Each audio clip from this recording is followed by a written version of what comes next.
This week's episode of Ferns Grow Forensics is brought to you by Maxwell's House Instant Coffee. Start your day off right with a burst of energy to make you feel good.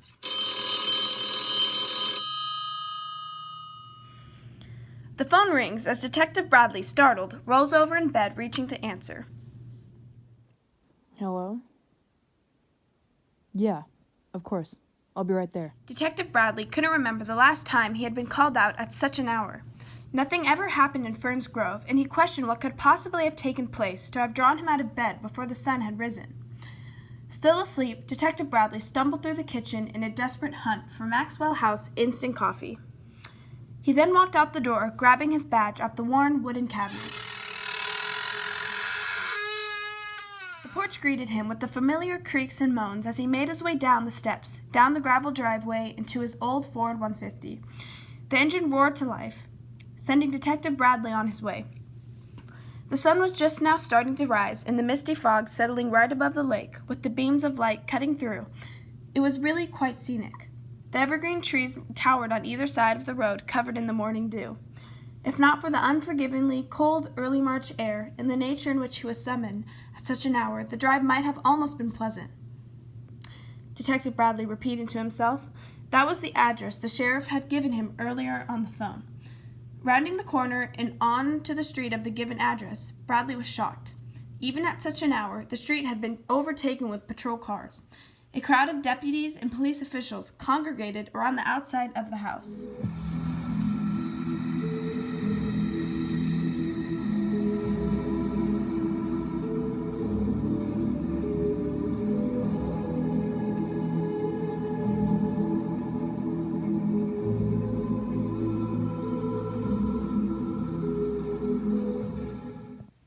Maxwell's Coffees is sure to brighten your day. Just one cup and you're on your way.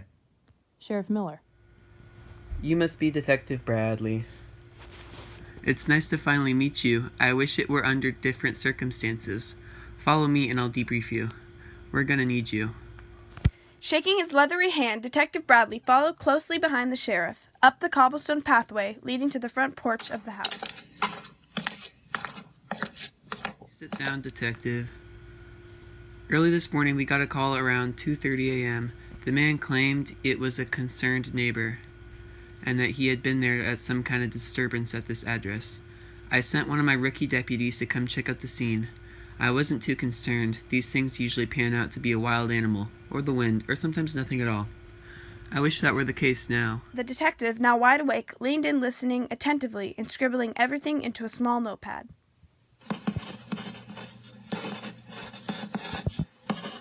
Who lives here anyway?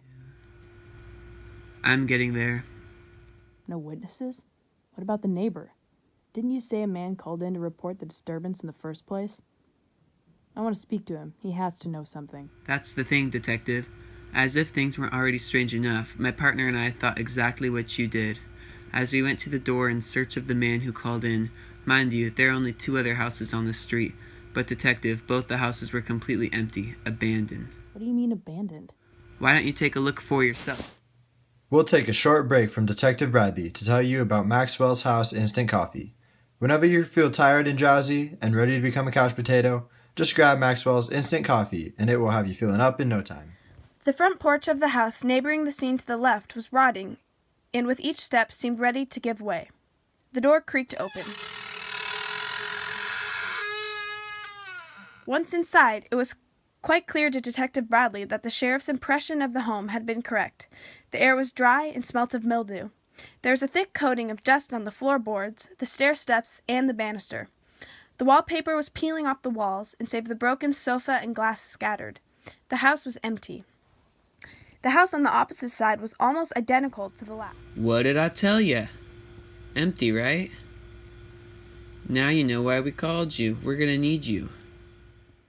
Detective Bradley cautiously stepped inside the home of the scene in question. To say there were signs of a struggle was an understatement. The lamp in the entryway had been overturned and broken. The kitchen chairs knocked around, papers scattered on the floor, and picture frames downed and crooked. Unlike the neighboring houses, there had definitely been someone taking residence in this one. There was a cup of coffee on the table and dirty dishes in the sink. Picking up one of the strewn framed photos, Bradley noted the woman in the photo. Young, maybe late 20s, blonde, fairly tall and slender, carrying a book under her arm, standing on a dock overlooking the lake. Recognizing the same woman in the various other photographs, Bradley deduced that she must be the owner of the house. There was a section of the house that had been taped off, and for obvious reasons. Leading to the back sliding glass door was a light trail of blood. Heading back out to the front of the house, Detective Bradley, out of the corner of his eye, saw the mail truck turn on the street and stop outside the residence. In search of answers, Bradley retrieved the mail reading off the addressed name. Mrs. Helen Walker. Did you find anything, Detective? Yeah, I got you a name. Helen Walker. After fully evaluating the scene and binding a goodbye to Sheriff Miller, Detective Bradley made his way back to the truck, heading into town.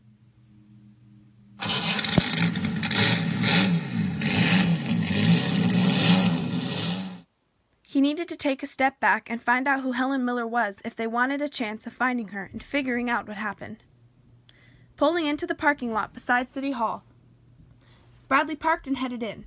If anyone could tell him who Mrs. Walker was, it would be the records here. His thick-soled work boots made a loud noise, clapping against the marble flooring. He was familiar with the woman behind the front counter and knew that with a few simple exchanges of formalities, she would get him the files he needed. Good morning, Linda. How are you? How's the family? Oh, Detective, it is so nice to see you again. I'm well, and so are they. Susan just had a piano recital last weekend, and Daniel is just excelling in school. Glad to hear it. Say, I'm working on a case with the sheriff's office, and time is of the essence in this one. Would you mind getting me everything on file about a Mrs. Helen Walker? Oh, of course. Anything for you, Mr. Bradley? And with that, Linda went to the back room labeled in bold lettering, Record Room. In a few short minutes, Linda returned with the file under her arm. Here you go, Detective. There isn't much in there, but I hope it helps. Thank you, Linda. Give John my best. I will. By now it was mid-morning, and the town was starting to come to life. Students were walking to school, and cars drove down Main Street. Returning to his car, Bradley opened the file, and as he read through the documents, the more confused he became. That can't be. Helen Walker had died 18 years ago. What a shocker. Almost as shocking as the taste of Maxwell's coffee in the morning. Sure to give you a kickstart. The obituary read, Mrs. Helen Walker of Ferns Grove, Washington, dies alone in her home at age 96. A Washington native, Walker was a writer and beloved by all who knew her. The wheel started spinning in Detective Bradley's head. If Mrs. Walker had died 18 years ago, then who had been living in her home? Who was the young blood woman in all the photos? And what had happened to them? Tune in to next week's episode of Ferns Grove Forensics to continue the investigation with Detective Bradley.